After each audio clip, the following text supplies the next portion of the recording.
Okay, so facing fire with love is what I call this talk, and it's about courageous compassion in relationships, in our interactions with other people, in our dealings, and also with ourselves. How can I be compassionate, courageously, with the things that I probably don't want to look at in myself? So with others and with self. And so it's one of my passions, is to try and bring, at least do my best, to bring compassion to individuals in struggle, in dark places, having a hard time, or in conflict. I do quite a lot of conflict resolution work and mediation work. And have a go at bringing more peace, or maybe a little bit more light at times. Not always easy, I don't always succeed. But as you probably all know, the Buddhist vision is compassionate action based on wisdom, both action and wisdom, and trying to help everyone, all humanity, towards a bit more freedom. So for me, I've been thinking if I could boil it down, it would be trying to develop my perspective, my clarity, you could say, more and more over the years. I've been at this for about nearly 30 years, and trying to, at the same time, more clarity and at the same time, more care, expanding care. And I was thinking, probably you've all heard about bodhisattvas and their kind of huge vision, compassionate vision. And what does that look like for us on the ground? And the phrase that came to me when I was thinking of this talk was trying more and more not to put limits on what I'm willing to do for other people. Of course, I frequently do meet limits, but just trying more and more not to limit, so that, you know, just inching forward, if you like, or inching out. So yes, I'm going to look at it from courageous compassion from the angle of meeting other people and meeting myself or ourselves, whoever you are, as it were. So in terms of outer challenge, I'll start with the outer and then go to the inner. So in terms of outer challenge, it definitely takes courage, doesn't it, to move towards people we find frightening or infuriating or threatening or something like that. And at the moment, I don't need to tell you, there's so much us and them in the wider world, current affairs, politics, referendums, refugee crises, US politics, terrorism, freedom fighting, you know, it goes on. And this sense of us and them is just everywhere, it seems to me, listening to the radio and stuff at the moment. And it can easily spark in any of us, it can spark anger, indignation, or cynicism, or hopelessness, or maybe all three within 5 minutes. You know, it's quite hard to respond to this real sense of polarization in our world, isn't it? So we really need this courageous compassion to transcend these painful divides, seems to me. But what helps us do that? What helps us reach out to people that we've decided are other? You know, there's me here and you out there as other. What helps us? I came across this line from a Jewish scripture, the Talmud. I don't know if that's how you pronounce it, but it's a great line. It says, "Who is the greatest hero?" And answers itself. It says, "The one who turns their enemy into a friend." So it might not look heroic on the big scale, but actually, if we could turn an enemy into a friend, I think that is heroic. And, easily said than done, what we need to do in order to do that is overcome ourselves. Whoops, we overcome ourselves to do that. Or that's the task in a way, isn't it? Our own views about them being whatever we thought. So I was thinking that a close friend of mine who's a teacher told me just a week or two ago, she rang up and said, "Oh, I've just had this terrible email from a parent. It was really aggressive and critical." And she told me a little bit about it. And she had this image of this parent as aggressive, what did she say, disagreeable, and who might file a complaint. So yeah, obviously my friend was really anxious about this, well, angry as well. So she had this image of somebody aggressive, and as she was listening, the image that came to me, partly through my training of course, is of a scared parent, someone who's desperately worried that their child might get expelled from that school. And so often fear comes across as something that's aggressive or disagreeable, doesn't it? So whenever I said, oh, you know, in this case to my friend, it sounded really very much like this person was pleading with her, but it was wrapped inside quite blamey, spiky language. So it's easy to respond to the outside layer of spike and not really hear that it's just a plea.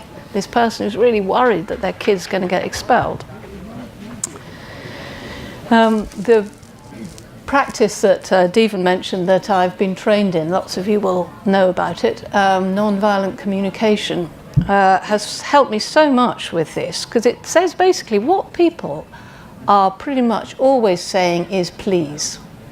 They might be saying it in insulting language or any sort of language, a range of ways, but people are largely saying please, which is quite a thought, isn't it? Please hear what matters to me. And occasionally they're saying thank you. And this goes for us too. Most of the time what we're saying is please hear what really matters to me here. But because it's said in a range of tones and inside lots of opinions, it can be hard to hear the plea. But yeah, if we can practice looking below the spiky language to the plea, even what sounds like a really apparently harsh message, or maybe opinions and views that seem to clash with what matter to us or our values, then we've got a chance of not seeing the other person in that other kind of way. I had a very big challenge, or it challenged me a lot. A few months ago, I was staying with a relative of mine, a close relative, and there was a couple of other people round for supper, and she said in front of these guests, she said, "Well, I'm in favour of torture." And although I'm practiced at looking below the spiky language, I was kind of so thrown off guard. I just went, how can I love this person who holds such an opinion? You know, here am I trying to teach non-violence for a living. And anyway, so I regret to say I just sort of didn't say anything. I was kind of too gobsmacked. But later on in my bedroom, I was thinking, what on earth is going on there? You know, what would be... Because actually, you know, of course, she's a reasonable person underneath all that. So it was pretty obvious once I took a bit of time to ponder it later. Well, what she was meaning was that the idea of torture, for example, of terrorists, I think was what she was saying, that might save innocent lives and it might make society safer. And actually, I completely agree with saving innocent lives. I completely want society and wherever to be safer. So we don't actually clash at that level. I just hate her suggested solution. Absolutely. So it's just, if I can tune into what matters underneath, I stop demonizing her, which I'm afraid I was briefly. Then I can feel connected again. I haven't said anything outwardly yet to her, because I was up in my bedroom going, but you know, once I'd sort of got over that, yeah, I could stop demonizing her and think, well, actually, I'm in favour of saving innocent lives. I'm in favour of safety, just like she is. And if I didn't do this actually, but if I had the wit at the time, I could have said that to her. Oh, you know, is that because, you know, you'd really like to save innocent lives and make the world a safer place? And if I could have done that, and I have done it on other occasions, that person would feel understood, and they soften their insistence that it's got to be this way. And after that, well, I can say, yeah, that matters to me, but, you know, your preferred solution is, you know, not one I favour. Yeah, it denies our humanity.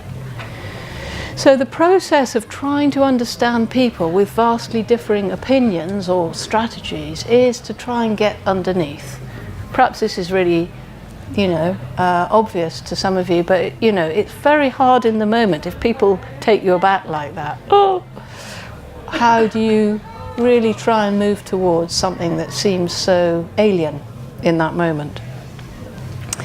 But it's only if we can connect about what matters to each side that we've got a chance of dialogue. That's what has come out again and again in my conflict resolution work. If we can connect underneath, doesn't matter what to do about it yet, but just what, you know, what we really value, then there's a chance of thinking, okay, what might we do about this that could work for everybody? Yeah? There's a helpful tip that NVC puts forward here, which is a one-liner from Marshall Rosenberg. He says, never put your butt in the face of an angry person. He's American. So you know what I mean by butt. So, you know, if I'd said to my relative, but, you know, violence just perpetuates, torture would just perpetuate the violence. You know, if I'd sort of tried to reason with her, that would not have cut it. It really wouldn't have. She's most likely, and this goes for most people, they're likely to argue their corner more loudly, aren't they? But when people feel really heard, what happens again and again, I've seen it, they give ground. Oh, okay. It's just a natural process. So don't try and use reason in that moment. I'm sure we've all had these political debates, haven't we? But. Yeah. So, I think we need radical approaches to finding more harmony, and this is only one, there's buckets of them, but actually it's quite hard in the moment, especially if we're triggered by difficult remarks. So I bet everyone in this tent longs for peace, world peace, for example. I imagine that would be a reasonable guess. And yet if I say the word Brexit, I'm guessing tension might arise in some of you. Or I could say a few other words, but I'm not here to stress you out. Yeah? Do you know what I mean? It's so easy for us to tense up, isn't it? Going, I've got, you know, whichever side of the divide you were on, you know, there's going to be, stress, tension, reactivity very often. So that's where we all need to do the inner work, isn't it? How do we process our reactions? Notice when we're doing that, interpreting, assuming other people's motives, all that stuff. I'm sure you've all do lots of that work, but there's always more. So yeah. And also what I was thinking was whenever I find it hard to relate to people's, say, their opinions, or maybe they're stuck in a habit that's really annoying for you or me or whoever, for other people, so any sense of sort of stuck issue or opinion, well, just reflect on where you're stuck. You might not be stuck around that issue, but there'll probably be some habit you can't shift. And if not, I want your life. Yeah. So yeah, just reflecting on where we kind of, find ourselves struggling in that way. And that helps us find a sense of common ground and not criticize the others. So I've been very inspired by a project by an American colleague of mine, an NVC colleague of mine.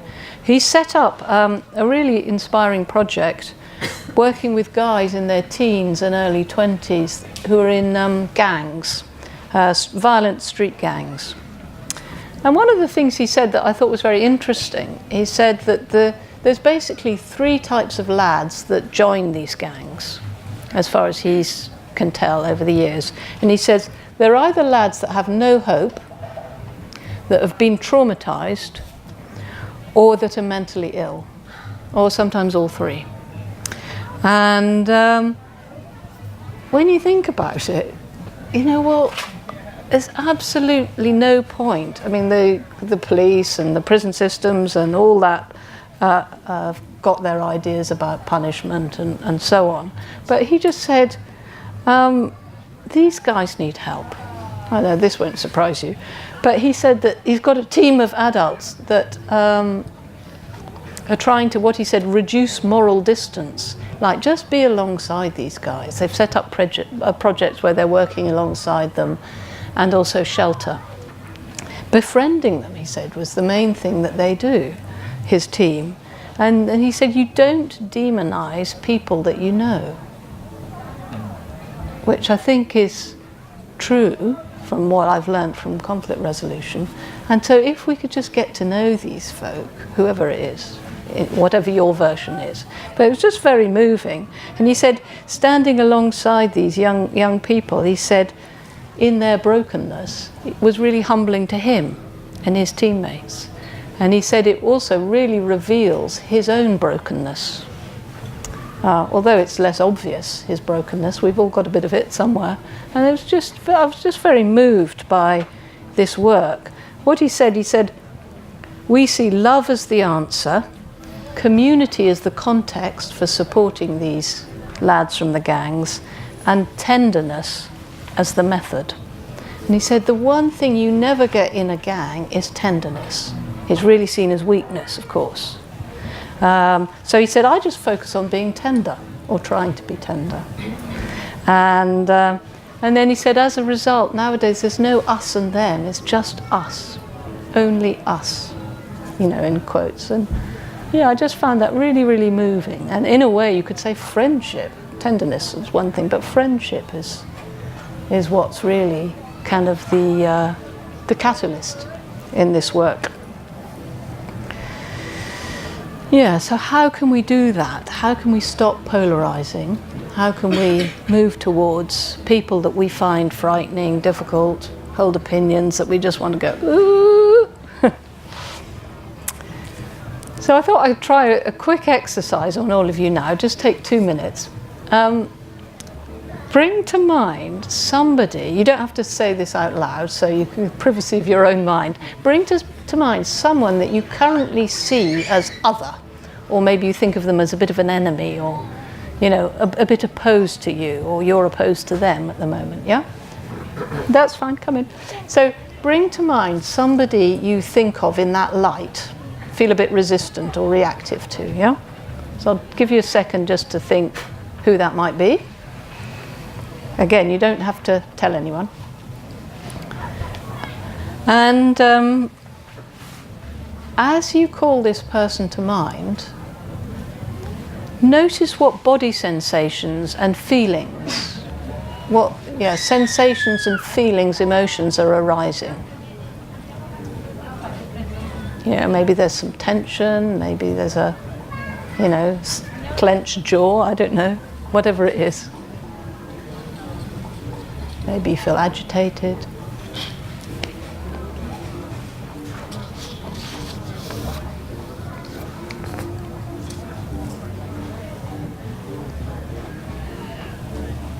So hopefully you've all got somebody in mind, just briefly, I won't keep you here long, it might not be enjoyable. Yeah, so having got that person, I'll give you an example of someone. This is a public figure, but I've got also people I know in my kind of home life as well. Somebody that came to mind for me is Donald Trump. And I'm not about to diss him for more than 10 seconds. I was thinking of that time he talked about building a wall between America and Mexico on the Mexican border. And when I think of him and that suggestion, I just was thinking as I was writing this, I thought, what I feel is tight, agitated, and annoyed. I could go on, but I'm not here to deepen that one. I need to soften that one. Yeah, so notice what you have with your own example and what's kind of coming for you as you ponder it, him or her. And the next part of this quick exercise is, what do you think is important for that person? So, for example, in my example with Trump, I'm thinking, I imagine what matters to him is to protect his country. It's a reasonable guess. And something about fairness for the people in the US paying their taxes. I think it's around protection and fairness. That's my best guess. I'm never likely to talk to him. But as I kind of have that guess, something in me softens a bit. Yeah? Whoever it is you're thinking of, they'll have their reasons. We don't know what it is a guess. But as I tune into that guess, as I say, something relaxes a little bit, and then I'm kind of sensing, well, what matters to me? Okay, I'm trying to understand what matters to him, what matters to me. And it's something underneath my anger is something about including other people, being fair and respectful to other people. Something about my values around peace come in. And interesting, I was thinking of fairness too, and that's actually what I'm imagining is true for Trump. So just giving you a moment just to sense in, why do you react to that person? Do you know what it is that makes you feel resistant to them?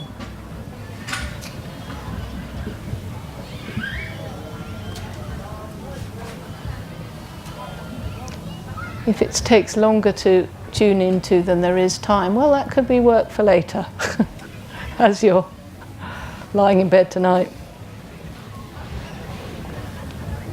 So what I'm thinking just for this exercise right now is looking not for a solution, that's for later, but just looking for some sense of softening, some sense of, even if it's just a tiny fraction of reducing that sense of us and them that I started this talk describing.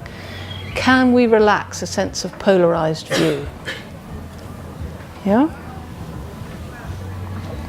So we'll put that one down for now, but just it's certainly been very, very thought-provoking for me. What can I learn about the people that I see as an enemy, even if you wouldn't use that actual word?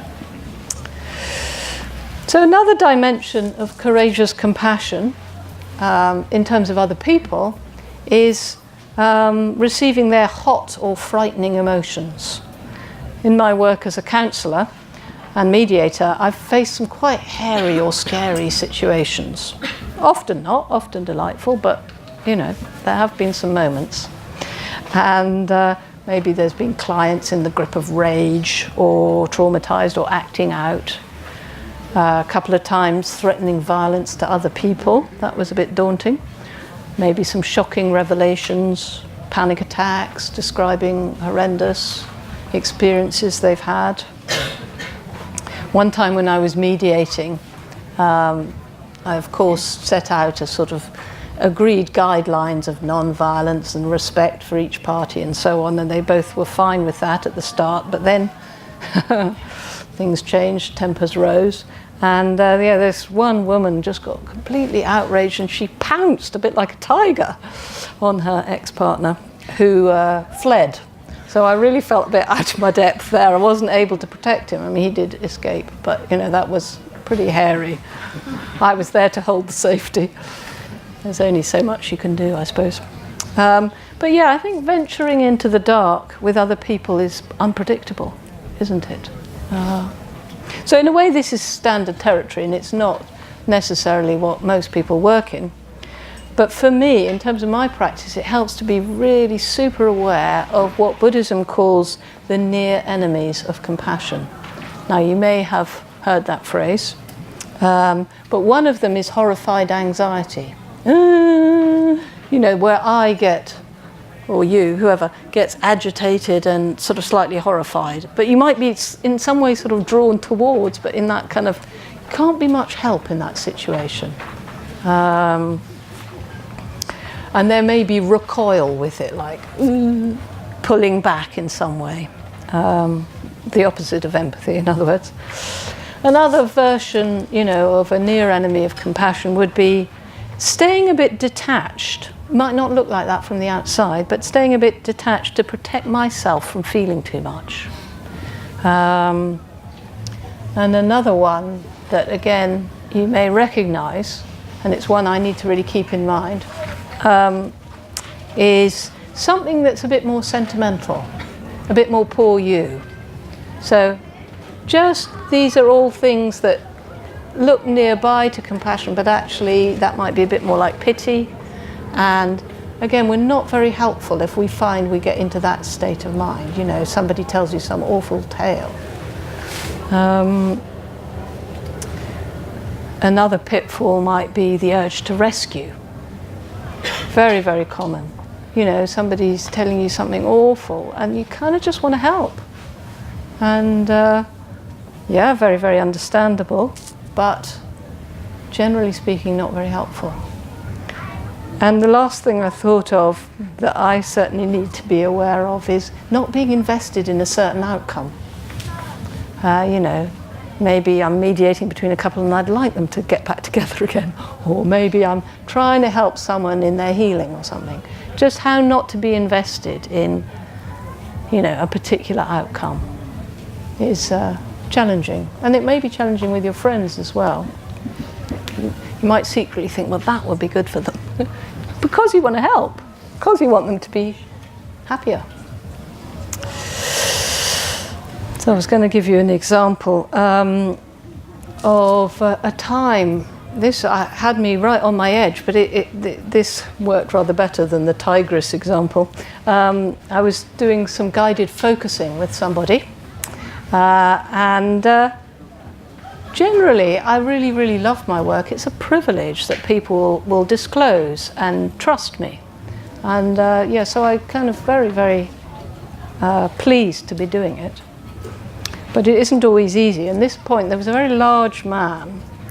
And size can matter if you're a reasonably small woman. Not that I felt threatened exactly, but you know, these animal instincts play a part, I think. Anyway, he was revisiting a suicide attempt. And through body memory, quite a lot of trauma bubbled up inside him, or surged, perhaps is the right word. And he described his death urge, just because everything was too much. And he said that he'd got a rope round his neck. This was his memory from the year before. And then in that moment, during our focusing session, he started sort of gagging and sort of choking. So it was kind of knife-edge experience for him and for me. And I was thinking, I really, really need to be present, as absolutely present as I can be, and keep him safe and, you know, hold the perspective, really. So no room for me to get anxious in this point. And yeah, so really guiding the energy that was surging around the room and trying to ground it. Yeah, but a bit like a lightning conductor. And, you know, that carried on for a bit, but we managed. He did really well. And he then visualized removing the rope. It was very moving, actually. He removed the noose. And then carefully we kind of diffused and earthed the trauma energy. And it ended with a surge of joy for him, well, and for me as a result. It was really beautiful, really beautiful. So yes, but there was a point at which I could have got into horrified anxiety, but it felt almost like too serious to do that. You know, I just forget about you, just be there. And I think working in this way has really taught me 3 things I wanted to offer, which may apply in your lives. The importance of direct experience, especially body sensation. Our bodies don't lie. If we can tune into them, you know, our thoughts can create all sorts of stories, as I'm sure you're perfectly well aware. Some of them not very enjoyable. But our bodies are reliable witnesses if we can tune into them. That another person, this is point 2, that another person's empathy, in this case mine, but any of ours, can create the climate, maybe in the room or in the group or in the meeting, whatever. So another person's empathy can create the climate in which more awareness comes up in the other person. So the person being listened to with empathy becomes more self-aware, more conscious. That's just what happens naturally. If I'm really listening to you, more self-awareness comes up in you. It's great. So being being a really attentive listener isn't a small thing. It's a really big, beautiful gift. So that was point 2. And the last one is about mourning. That might not be the word you'd use. You might call it grieving, or even just having a good cry. But that mourning is transformative. It brings us back to life. It kind of makes us more, repairs us, if you like. Yeah. So I also wanted to make a distinction between empathy and compassion. I hadn't known this until recently, or I hadn't seen it so clearly, and it's really helpful, I think. So empathy is lovely, beautiful. If we can manage it, fantastic.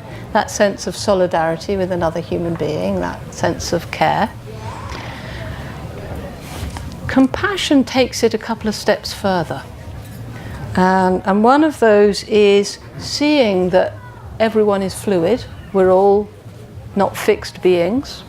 That Buddhist perspective on impermanent, fluid nature of human beings. And compassion, naturally, without us trying, leads to action. If we're in a state of compassion, what comes is the longing to help, to alleviate suffering. We don't kind of have to try if we get into that state of mind. And that's why it's so useful for things like burnout or what they call compassion fatigue. Actually, I don't think it would be compassion, it might be empathy. But I don't think if you're in a state of compassion and really have that big perspective, you're not going to have that fatigue or burnout. So notice, because I've certainly been in places of sort of working too hard and getting close to something like that, and actually I know what I need to do is probably meditate more, basically. So that distinction is, I think, quite useful. So how does this apply to you, any of us? We all have friends and family who struggle. We've all got our own struggles, our own strains and stresses. And it can be tricky. Do we really value active listening or even exquisite listening? That isn't nothing. Sometimes people say, I don't know what to do. But actually, that's not nothing. Giving someone your company is a big gift, I'd say. I saw this cartoon the other day which made me laugh, and it seems to capture the challenge of how to be empathic. And it showed there was this guy kind of speaking anxiously to a hunchback of a woman who was obviously pissed off with him and or upset or something, and he's going, of course I care about how you imagined, I thought, you perceived, I wanted you to feel. That was the captain. I was thinking, poor guy, he's just like completely tongue-tied. What am I meant to say now? And actually, well, maybe saying nothing is fine. Maybe company, keeping company, a friendly ear. Okay, so I was going to offer a few points about overwhelm when you meet a difficult other, or maybe it's you that's difficult, not them. So the things that occurred to me is how not to take people personally. Yeah, don't take it personally, even if they're angry with you. That probably says more about them than you. And the classic reaction is to kind of pull away, isn't it? Distance ourselves if someone's being a bit angry, or close down in some way. How can we remain warm and human? So it is a bit paradoxical. Be a person, stay warm and friendly, but don't take it personally. So that's point number 1. Be a person, but don't take it personally. Quite a whole world of practice in that one. And the second one is try and find a middle way. This is how to avoid overwhelm, between taking it in, listening, responding, being friendly, respectful, taking it in but not taking it on. Yeah, it's not your problem, it's not your responsibility. But that, people can either go to taking it all on or not really taking it in because it's a bit much. So there is a kind of middle path between taking it in and taking it on. Does that If you get the distinction, that's a useful one to remember. It's a bit of a back pocket mantra. Another thing I was thinking around how not to get overwhelmed is guilt. I've certainly heard people say, how can I be happy when there's so much suffering in the world? You know, here I am, you know, I could be in Syria or whatever it is, you know, how can I be happy? And actually, well, it doesn't help us to add to the problem and be miserable and guilt-ridden ourselves.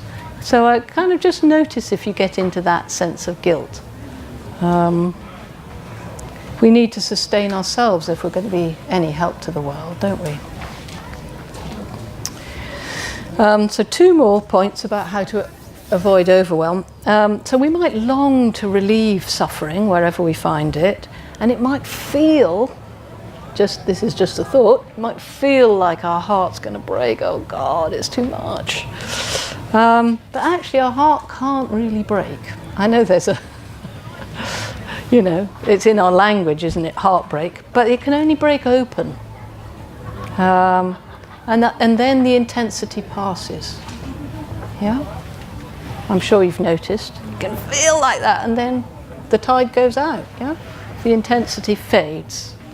So, in a way, allow yourself to feel that stretch. I'm going to burst. Because you won't. The tide will go out. So trust that. Trust the sort of process that it will change. And actually, you might get bigger in the process. And lastly, this is by Vajrasara, a kind of senior order member, meditation teacher I really respect. And he said the real solution to overwhelm is seeing the emptiness of all beings. That's the Buddhist perspective and human perspective, really, that, we're all these fluid human beings, empty of our made of a kind of, not putting it quite accurately, the sort of dreamlike nature of what we really are, yeah? So can we see that? It helps us somehow to act helpfully without that sense of strain. There's a huge amount I could say about that, but just if we could see that sense of boundlessness that we all are, it kind of takes the stress and strain out of our response to suffering. Oh, it could do. Okay, so moving on to self-compassion now.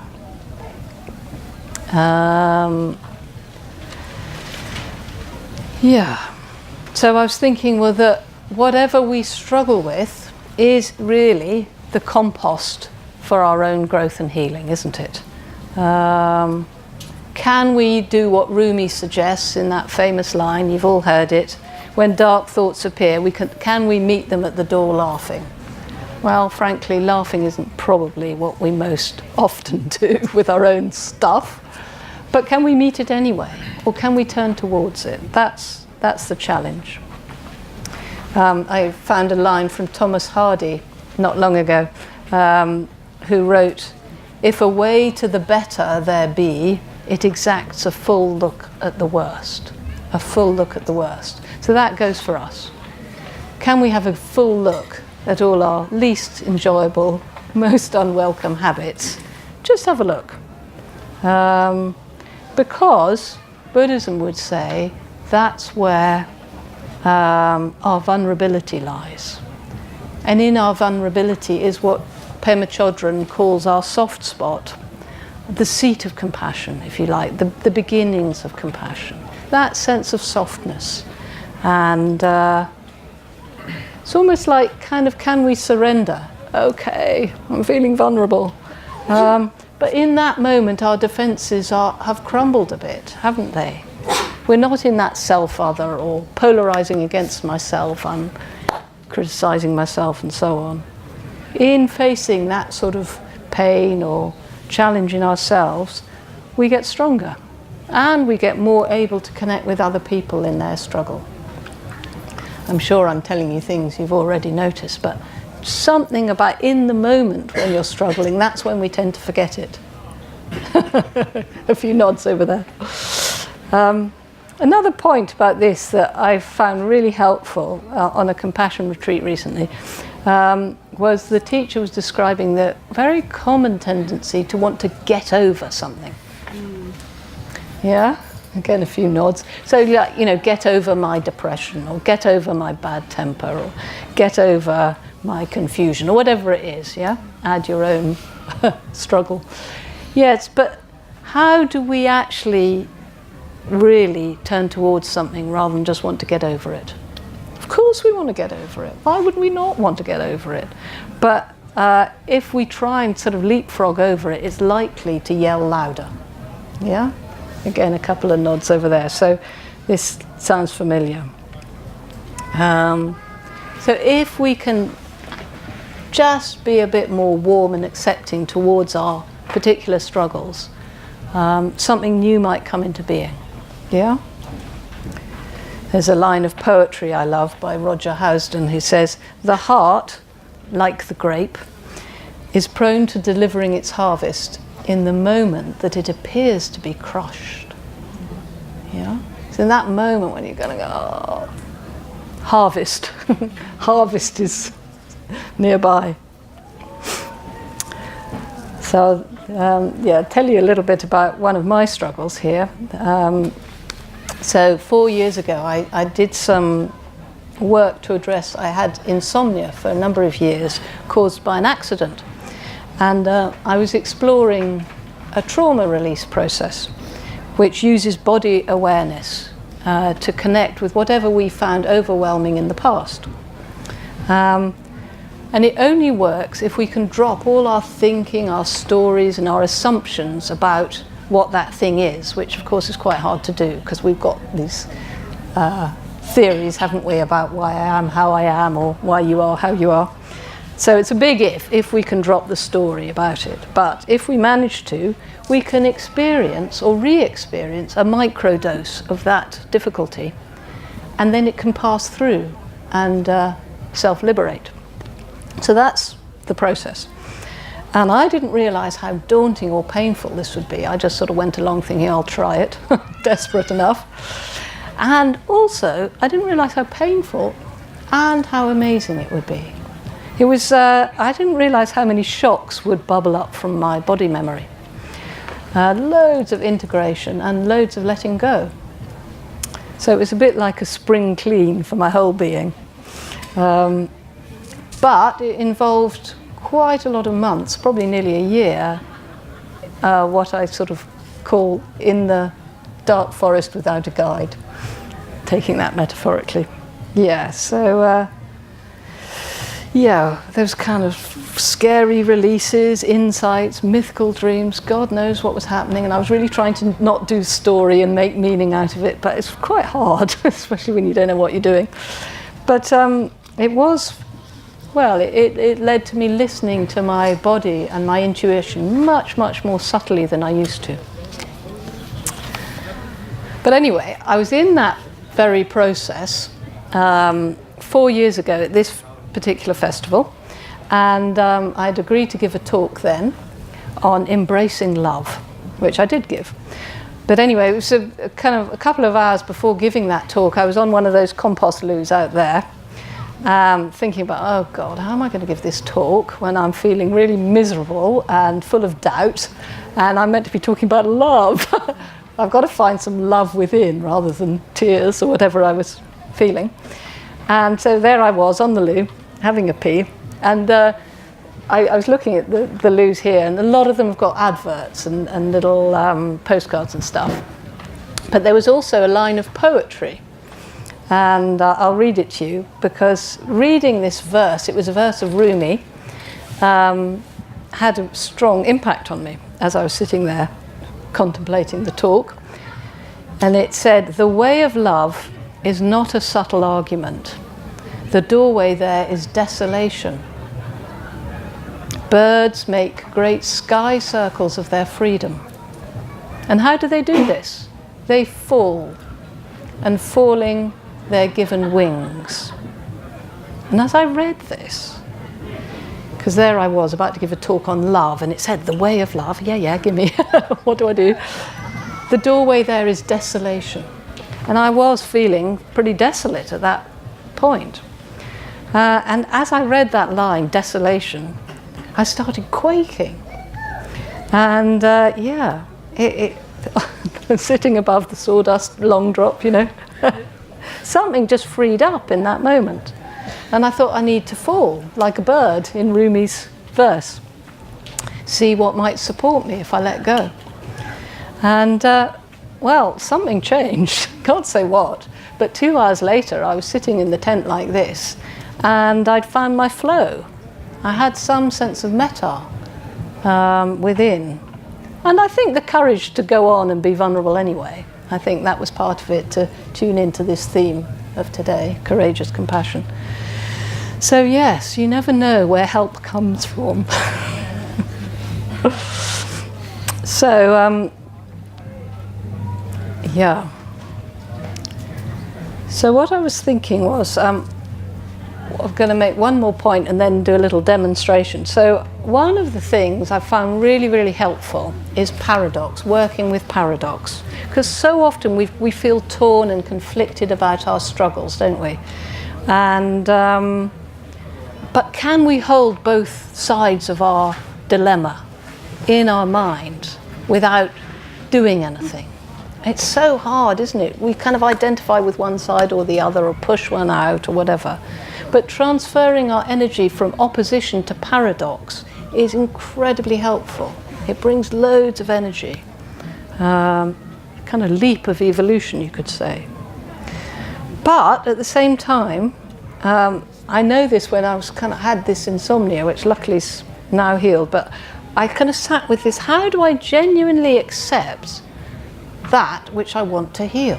I'm longing to heal. How do you both accept it when you're longing to change it? I do think it's really a big, genuine challenge.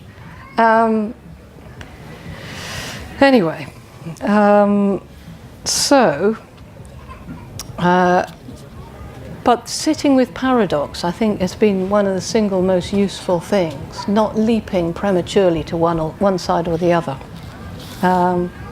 And of course, what we can learn to tolerate in ourselves, we can tolerate better in our friends and our family, when they've got their torn places, their struggles, yeah? So kind of looking at our painful or shameful things and just gradually trying to accept. So just a little word about acceptance. It can easily be misunderstood. Sangharakshita, at one point when he was talking about metta, loving kindness, he was saying, well, we need to learn to accept ourselves and accept our friends, accept other people. And elsewhere, at different times, he said, do not accept yourself. And people have been going, But the do not accept yourself he was sort of saying, well, it's absurd. You're on a path of transformation. You're trying to grow. So they're both are true in a way. Yeah, we need to kind of accept ourselves in order to grow. That is a paradox, but he wasn't being as contradictory as it sounds.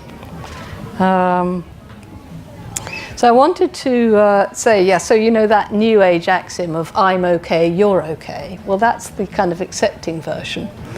But a Buddhist angle might be, I'm not okay, you're not okay, but that's okay. So it's something like that. There's a sort of bigger vision, really. So I was thinking, I'd like to demonstrate a way of turning towards our experience when we don't want it, but how do we actually accept it? And to do this, I need a couple of helpers. The first helper is going to be Devan. I'll just take this one off. We're getting towards the end now. So this is a friend of mine.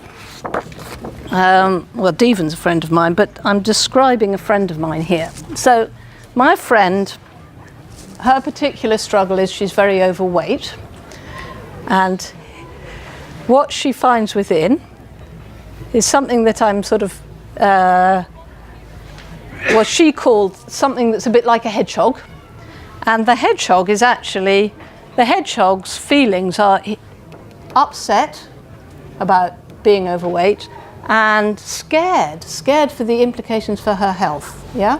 So when she turns inside, when she's thinking about, oh, I'm so fat and oh, I'm never gonna lose weight, that's what she finds. She finds a hedgehog, and the hedgehog has these feelings, right? And ideally, she would just be kind to the hedgehog part of herself and empathic. But what tends to happen with her is, my second helper, instead of feeling kind to the hedgehog, she feels something more like the Diplodocus, and she feels stuck, like, oh, I'm never going to sort this particular problem, I can never lose weight, all the diets I go on lead to nothing, and I'll never change, it'll never change, and I feel ashamed. So she's kind of gone into a sense of shame, yeah. So ideally, at this point, she'd then be kind to the Diplodocus within, yeah? And yeah, be compassionate. How does it feel when you feel stuck and collapse? It feels bloody awful, doesn't it? So, and the sense of shame. But she might get confused and think, oh God, no, I should be over here with hedgehog. But actually I'm confused, and actually what I want to do is go that way, yeah? And this is when we get a third person within, Suzanne, also known as a lion. Well, what happens is, instead of feeling the shame or the upset, actually what she feels is angry lion at being stuck. So the lion is angry with the Diplodocus. They're not talking at all, they hardly know each other.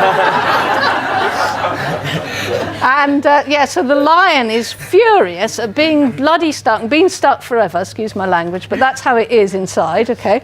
And furthermore, the lion despises herself and also blames her mother. Her mother used to give her sweets instead of cuddles, and it's all her mother's fault, okay? So that's the story here. And really, at this point, you need to be loving to the angry lion. However, often I find people saying, oh God, but actually I don't know what I feel. Maybe I'm just really scared and worried about my health. And I'm saying, well, no, actually you need to be kind to your angry part. But then she goes, oh no, I'm trying to go over here and attend to that. And you completely leapfrogged this experience. So it can get very confusing when you find yourself reacting. So being with direct experience actually means being here. You might want to be there, you might think that's where the action is with hedgehog, but really, number one is, can you turn towards the lion, the part that's angry about the whole caboodle, yeah? And it can be very confusing, and this is the point that teacher was talking about, wanting to get over things. I want to sort of get over that and be here. Well, actually, I don't really want to be here. That's a bit miserable, isn't it? So I'm just trying to say that really the kind of primary experience that's going on is hot lion, furious at being stuck. So that's where we start, and not thinking, I'm doing the wrong thing. Does this make sense? Okay, so we've got a second example of this. Well, maybe you don't need it. Was it clear? I think it's clear. How not to leapfrog is the primary thing I wanted to say, yeah? So if lion's arisen, lion needs our attention, yeah? And after that we might feel our shame, and after that we might get onto the hedgehog. Maybe years later, actually. But that's okay, because what's true is what's true, yeah? Does that make sense? Yeah. Okay. Thank you, folks. Have a seat. With or without puppets. Okay, so just a few more minutes now. Just wanted to say a couple of things about courage in daily life, because this is about courageous compassion. What helps? What helps us move towards the things we find difficult? I mean, in daily life, we need courage simply to be an individual in a group, simply to speak out when we also want a sense of belonging, yeah? Resisting peer pressure or groupthink, that takes courage, doesn't it? Courage to be ethical or address taboos. So it doesn't have to be big, going to war zones to be courageous. Actually, trying to keep our integrity, or rocking the boat when maybe you think the boat needs rocking. Yeah, all these things take an element of courage, don't they? I went to a lovely workshop not long ago with another NVC trainer who set up restorative justice circles in the favelas, the ganglands of Rio de Janeiro. And it's an incredibly scary place. I'm so admiring of him. And he was in England, he's English, and he was in England giving a workshop I was at on restorative justice circles. And he started by holding up his phone and saying, you know, lots of people had been sort of admiring of his work because he really has done very well and got it into their legal system, which is going to have a huge effect.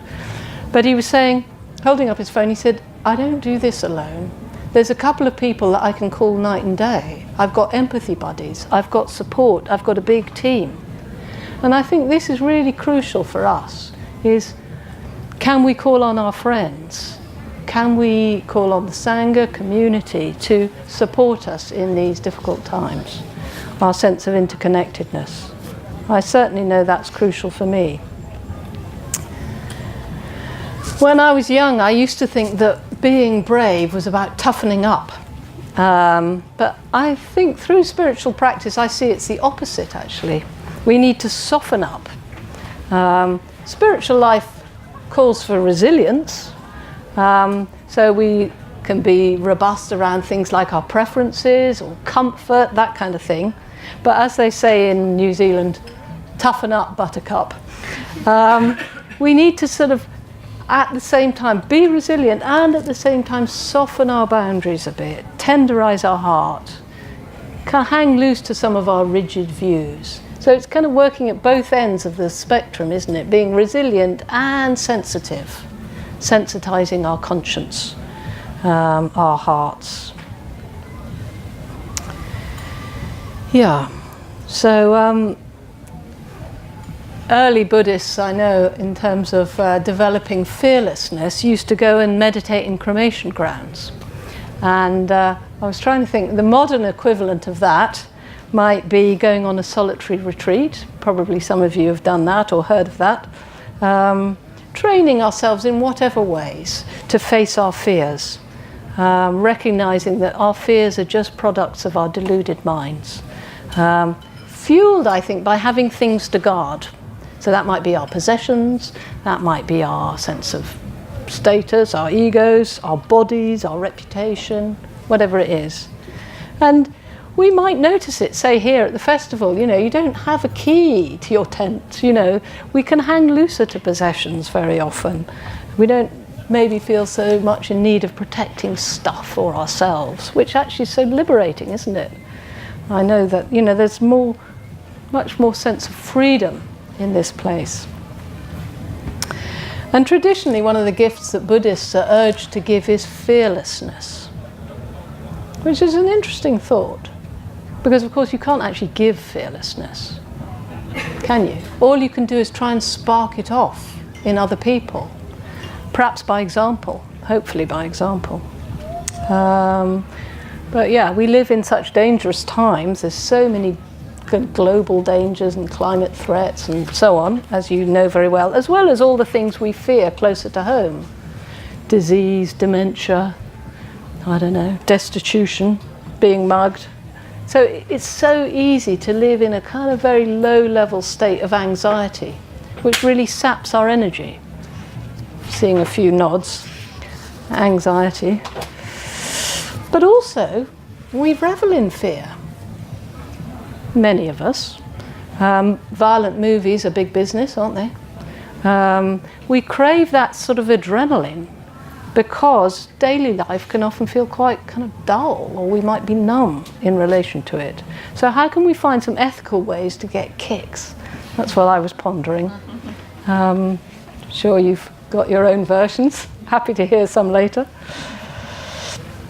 But yeah, just to conclude, Sangha actually says one of the key qualities for people teaching fellow Buddhists is inspiration and gladdening. It's a kind of old-fashioned word he uses, gladdening. We need to gladden people and help arouse joy, because joy dissolves fear. And helping people, Sangharakshita says, helping people overcome their deep fears and anxieties is one of the single best gifts you can offer.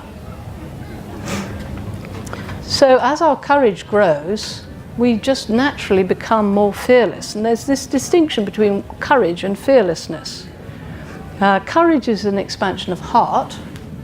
Fearlessness goes a bit further. I think you've probably seen Buddhas holding their hand up like this. Many of the Buddha statues do. And this is the gesture of fearlessness. And it's not a kind of halt sign. It's not rigid like this, keeping people out. It's more of a friendly, kind of loose hand. And the message of this mudra, this gesture, is not, you should be fearless. It's more, there's nothing to fear. Which is quite significantly different. There's nothing to fear.